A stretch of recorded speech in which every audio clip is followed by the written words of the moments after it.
ఈ రోజే డౌన్లోడ్ చేయండి. మీ ఫేవరెట్ షోస్ చూడండి. కట్టు కట్టు త్వరగా కట్టు.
ఏంటిదంతా నాన్సెన్స్?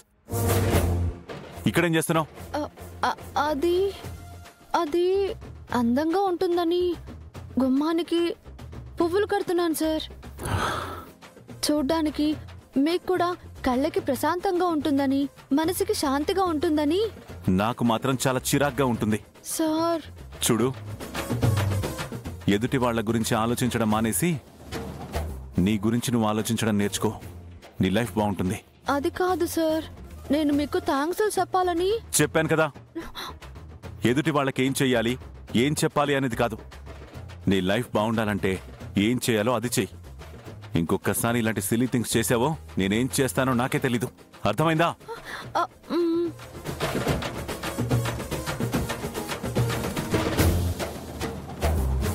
దేవుడా, ఈ మనిషిని ఇట్ట పుట్టించావయ్యా. అభిమానంగా థ్యాంక్స్ చెప్తాను అంటే అక్కర్లేదు అంటున్నారేటి? నాకు తెలిసి సరస్వతీదేవితో గొడవ పడినప్పుడు ఆ బ్రహ్మదేవుడు ఈ పేసింగ్ని సిరాకులో చేసినట్టుగా ఉంది. తను నవ్వితే మనసుకి హాయిగా అనిపిస్తుంది.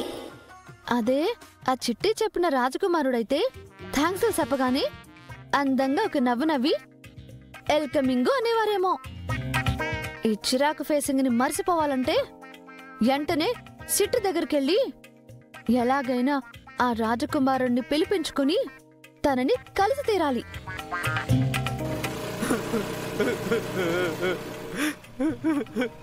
ఏంటో నా బతుకు, డ్రైవర్ కి ఎక్కువ మేనేజర్ కి తక్కువ అన్నట్టు అయిపోయింది. సూపర్ మార్కెట్ డ్యూటీ కంటే నీ డ్యూటీ ఎక్కువైపోయింది నాకు. అలా ఏడుస్తూ డ్రైవ్ చేయకు మకాం, నవ్వుతూ డ్రైవింగ్ చేయాలి. నా బతుకు నవ్వొకటినా? నువ్వు ఏమని సూపర్ మార్కెట్ లో జాయిన్ అయ్యావో నీ వల్ల నాకు బీపీ, టెన్షన్, ఒబిసిటీ అన్ని వచ్చాయి. ఒక్కటి తప్ప. ఏంటి? పిచ్చి. అది నీకు ఆల్రెడీ ఉంది కదా మకాం.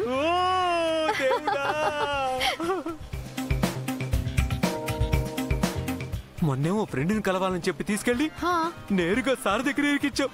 త్రుటిలో తప్పిన ప్రమాదం అన్నట్టు సారు నన్ను ఏం చేయకుండా వదిలేశారు. ఇప్పుడు ఎక్కడికి తీసుకెళ్తున్నావు చెప్పు తల్లి. నువ్వు పోనివి చెప్తాను.